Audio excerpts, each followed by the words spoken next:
In a bombshell press conference that sent shockwaves through global diplomatic circles, President Donald J. Trump declared that U.S. Marines have successfully captured Ugandan President Yoweri Museveni, branding him a ruthless dictator and a grave threat to democracy on the African continent and beyond. The announcement, delivered from the White House Rose Garden amid a flurry of flashing cameras and stunned reporters, marks an unprecedented escalation in U.S. foreign policy, potentially igniting international tensions and reshaping alliances in East Africa. Trump, flanked by top military brass including Marine Corps Commandant General Eric Smith, wasted no time in laying out the charges. "Folks, we've got him. The Ugandan strongman, Museveni, one of the most corrupt leaders in the world, has been nabbed by our brave Marines in a swift, precise operation," Trump boomed, his signature bravado on full display. He's been rigging elections for decades, crushing opposition like bugs, and threatening anyone who dares to stand up for freedom. This guy thinks he's untouchable, but America doesn't stand for dictators who steal power and line their pockets while their people suffer. The operation, reportedly codenamed Liberty Shield, was executed under the cover of night in Kampala, Uganda's capital, according to anonymous sources within the administration. Details remain sparse, but Trump hinted at intelligence gathered over months, involving surveillance of Museveni's inner circle and alleged ties to illicit networks funding his regime. "We've got evidence, mountains of it, showing how he's manipulated votes, jailed rivals, and even used violence to silence dissent," Trump continued, pounding the podium for emphasis. "Remember Bobi Wine? That young opposition leader he tried to bury? That's just the tip of the iceberg. Museveni's been playing dirty games, and now he's going to face justice in an American court." Delving into the backstory, Museveni's rule has spanned nearly 4 decades since he seized power in 1986 following a guerrilla war. Initially hailed as a liberator who brought stability after the tyrannical reigns of Idi Amin and Milton Obote, his tenure has increasingly drawn accusations of authoritarianism. Critics point to the 2021 elections, where Museveni claimed victory amid widespread reports of voter intimidation, internet blackouts, and arrests of opposition figures like Robert Kyagulanyi, aka Bobi Wine, whose campaign rallies were repeatedly disrupted by security forces. International observers, including from the European Union, condemned the process as neither free nor fair, citing ballot stuffing and gerrymandering tactics that favored Museveni's National Resistance Movement, NRM. Trump's rhetoric escalated as he painted Museveni as a symbol of broader global corruption. "This isn't just about Uganda. It's about sending a message to all the crooks out there," he said, his voice rising. "He's siphoned billions from his country's coffers, building palaces while kids go hungry. Ties to shady deals in gold, oil, and even arms trafficking? You bet. And let's not forget his meddling in neighboring countries, propping up rebels in the Congo, stirring up trouble in South Sudan. He's a threat to democracy everywhere, and America won't let that slide." The capture itself raises profound questions about sovereignty and international law. How did U.S. forces operate on Ugandan soil without apparent coordination with local authorities? Whispers from diplomatic channels suggest a covert alliance with disaffected elements within Uganda's military, possibly disillusioned by Museveni's iron-fisted control. Human rights groups have long documented disappearances, torture, and extrajudicial killings under his watch, with Amnesty International labeling his regime a repressive machine. Trump alluded to these atrocities, claiming Museveni's threats against opposition parties, including alleged assassination attempts on figures like Kizza Besigye, justified the extraordinary measure. Reactions poured in almost immediately. In Kampala, chaotic scenes unfolded as protesters clashed with police, some celebrating the news as a long-awaited deliverance, others decrying it as neo-colonial interference. Ugandan government officials, caught off guard, issued frantic denials via state media, calling the announcement fake news and vowing retaliation. African Union chairperson Musa Faki Mahamat expressed deep concern over the unilateral action, warning it could destabilize the region. Meanwhile, in Washington, congressional Democrats blasted Trump for bypassing international protocols, with House Minority Leader Hakeem Jeffries demanding a full briefing. "This smells like a reckless power grab. Where's the evidence, and what about due process?" As Museveni is reportedly en route to a secure U.S. facility, location undisclosed for security reasons, speculation swirls about the impending trials.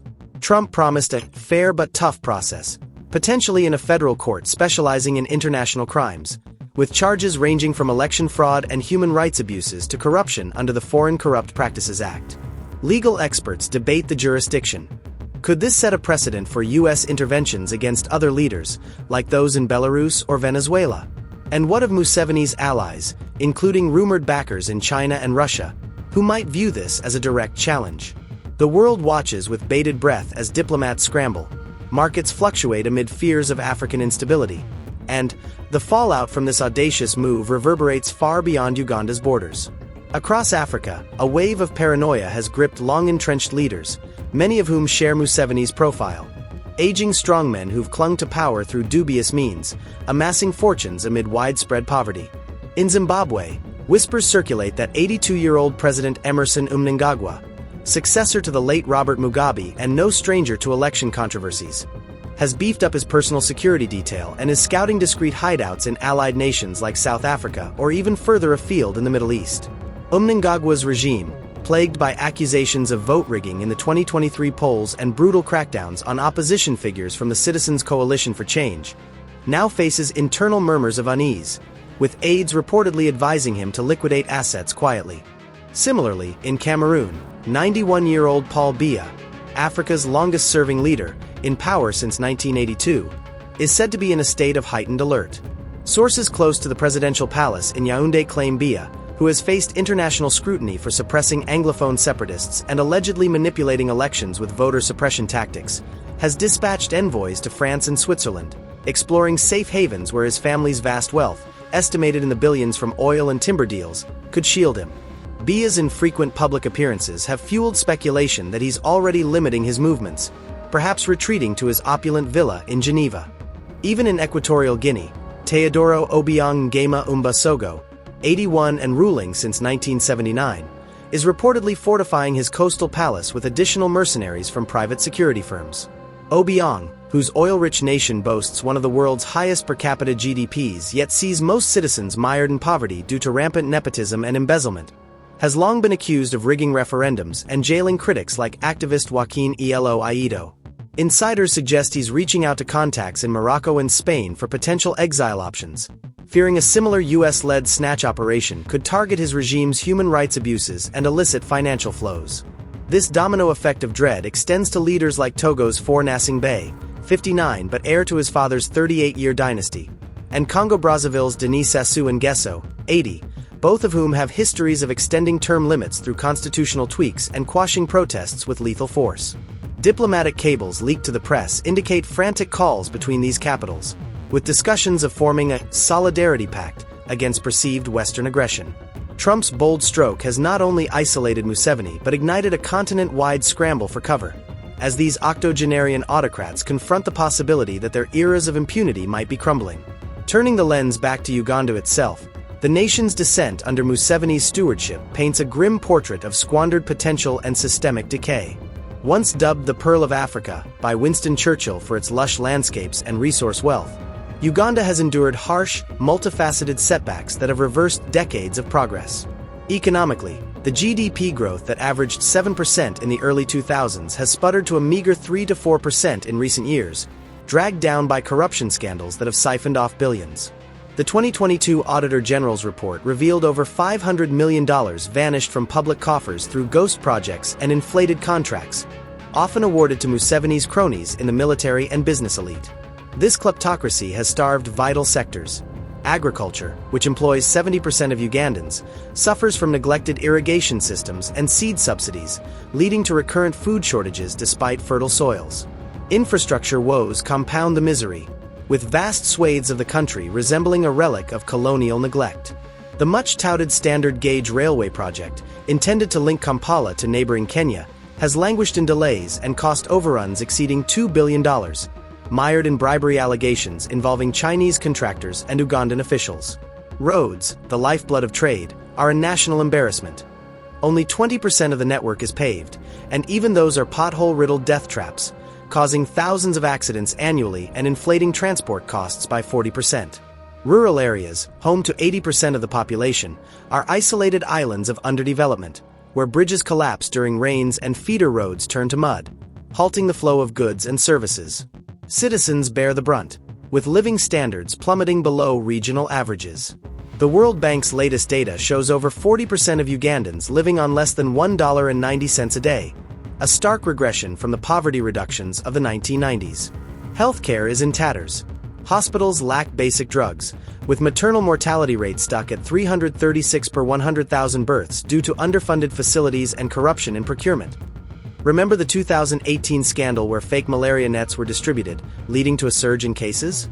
Education fares no better, with overcrowded classrooms and dropout rates soaring as families prioritize survival over schooling.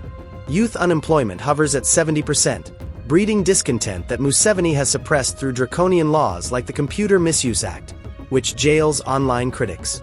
These failures aren't abstract. They're etched in the daily struggles of ordinary Ugandans. In slums like Bwezi in Kampala, residents wade through floodwaters from clogged drains, a direct result of diverted urban development funds. Farmers in the north, still scarred by the Lord's Resistance Army insurgency that Museveni failed to fully eradicate, face land grabs by regime insiders for commercial ventures. The oil sector, poised to boom with discoveries in Lake Albert, has instead become a slush fund, with revenues opaque and communities displaced without compensation. As inequality widens, Museveni's family controls key industries from banking to dairy. Social unrest simmers, only to be met with tear gas and live rounds, as seen in the 2020 protests where dozens died. The international community, long complicit through aid packages that propped up the regime, now grapples with the implications. Donor nations like the UK and EU, which pumped $1.5 billion annually into Uganda, are re-evaluating ties amid revelations of aid diversion. Yet, as interim leadership in Kampala, possibly a military junta or opposition coalition, steps into the vacuum, questions loom about stability. Will ethnic tensions flare in this diverse nation of 45 million? How will debt repayments to China, exceeding $5 billion, proceed without Museveni's personal guarantees? And what of the refugee crisis? With Uganda hosting 1.5 million from South Sudan and Congo, strained resources already pushed to the brink.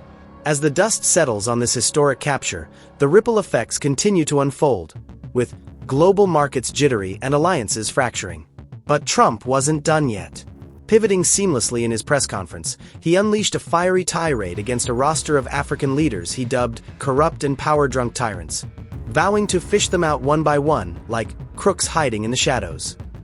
With a dramatic flourish, he pulled out a crumpled list from his suit pocket, or so it appeared on live feeds, and began naming names, each accusation laced with his trademark hyperbole and unfiltered disdain. "We're not stopping with Museveni," he declared, eyes narrowing. "Africa's got a swamp of these guys, drunk on power, stealing from their people, and rigging the game to stay kings forever. We're draining that swamp, big league." First on his hit list, Zimbabwe's Emmerson Mnangagwa, whom Trump labeled a Mugabe mini-me, who's turned a breadbasket into a basket case. Delving into the details, Trump recounted how Mnangagwa, after ousting his mentor in a 2017 coup, promised reforms but delivered more of the same. Hyperinflation that peaked at 500 billion% in the past, now simmering at 200%, with farms seized from white owners redistributed to cronies who let them fallow. He's got gold mines funneling cash straight to his pockets while half his people starve, Trump thundered, citing U.S. intelligence reports of Mnangagwa's family controlling key exports like tobacco and diamonds. Election rigging? Check. Opposition leaders like Nelson Chamisa beaten and jailed? Double check. "We're watching you, crocodile," a nod to Mnangagwa's nickname from his guerrilla days. Trump hinted at ongoing operations, suggesting drones and special forces were already monitoring Harare's elite compounds. Shifting gears, Trump zeroed in on Cameroon's Paul Biya, calling him the ghost president for his rare sightings and eternal grip on the throne. At 91, Biya's regime, Trump alleged, is a masterclass in quiet corruption, siphoning oil revenues from the Gulf of Guinea to Swiss banks, amassing a fortune estimated at $200 million while 40% of Cameroonians live in poverty. He's rigged every election since Reagan was in office. Voter rolls padded with dead souls, ballots stuffed in the bush, Trump said, referencing the 2018 polls where Biya claimed 71% amid boycotts and violence in the Anglophone regions. Trump dove deeper, accusing Biya of fueling a civil war that's killed over 6,000, displacing 500,000, all to crush separatists demanding fair resource shares. Power drunk. This guy's been marinating in it for 42 years. We're gonna sober him up, fast. Not sparing the smaller fish, Trump turned to Togo's Faure Gnassingbé, heir to a dynasty that Trump mocked as Africa's family business from hell. Since inheriting power from his father in 2005, after a coup that killed hundreds, Gnassingbé has extended term limits via referendums widely seen as sham, winning 2020 elections with 70% in a process marred by internet shutdowns and observer expulsions. Corruption. His clan's got a monopoly on phosphates, cotton, everything that moves, Trump railed, pointing to reports of $3 billion vanished from state coffers, funneled into luxury properties in Paris and Monaco. He's got protesters gunned down in the streets, opposition like Tikpi Achidam driven into exile. Power drunk doesn't cut it. This guy's an addict, and America's cutting off the supply. Trump's speech then broadened to Congo-Brazzaville's Denis Sassou Nguesso, an 80-year-old oil baron whom he called the slickest thief in the jungle. Ruling intermittently since 1979, Sassou's return in 1997 via civil war left thousands dead, and his 2021 re-election, with 88% of the vote, was decried as fraudulent, with rivals like Guy Brice Parfait Kalilas dying mysteriously in custody. Billions in oil money gone poof, into French villas, private jets, while his people drink dirty water, Trump exclaimed, citing Panama Papers leaks showing Sassou's family stashing $500 million offshore. He's armed militias, rigged constitutions to scrap age limits. We're fishing him out next. Hook, line, and sinker. Even Equatorial Guinea's Teodoro Obiang didn't escape the barrage. Trump branded him the ultimate klepto king, presiding over a nation where oil gushes but trickles nowhere near the people. With a per capita GDP of $8,000 on paper, reality shows 76% in poverty, as Obiang's son Teodorin splurges on Michael Jackson memorabilia and yachts seized by U.S. authorities for corruption. Elections? Ha! He got 97% last time. Stalin would blush, Trump quipped, detailing how opposition is crushed via torture chambers documented by Human Rights Watch. Power drunk on crude, but America's turning off the tap. Throughout the speech, Trump wove in promises of a new Africa policy. Bounties for intel on these leaders' hideouts, sanctions on their enablers in Europe and Asia, and alliances with reformist figures like Senegal's Bassirou Diomaye Faye. He teased more captures, invoking the Marines' success in Uganda as a blueprint. These guys think they're safe in their palaces? Think again. We're coming for the corrupt, the riggers, the crushers of dreams, he bellowed, as the press corps erupted in questions. Yet, as the world digests this aggressive stance, concerns mount about backlash, potential hostage crises, severed trade ties, or even alliances with Russia or China rallying against U.S. imperialism. African heads of state convene emergency virtual summits, with the African Union debating sanctions on America, while stock markets in Johannesburg and Nairobi dip amid fears of broader instability. Pro-Trump rallies erupt in U.S. cities, chanting, "Drain the global swamp," but anti-intervention protests counter with signs decrying Yankee meddling. Yet, amid the chaos, glimmers of hope emerge in Uganda. Opposition leaders like Bobi Wine, addressing crowds from a makeshift stage in Kampala, hail the capture as a dawn of freedom, pledging transparent elections within months.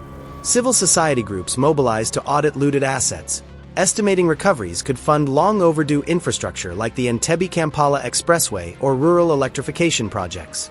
International aid agencies, previously wary, signal increased support for transitional governance, potentially boosting GDP growth to 6% with anti-corruption reforms. As the sun sets on this seismic day, the world ponders Trump's gambit, a masterstroke for democracy or a Pandora's box of geopolitical peril. Only time will tell if this fishing expedition reels in reform or hooks a hornet's nest. For now, one thing is clear: the era of untouchable autocrats may be over.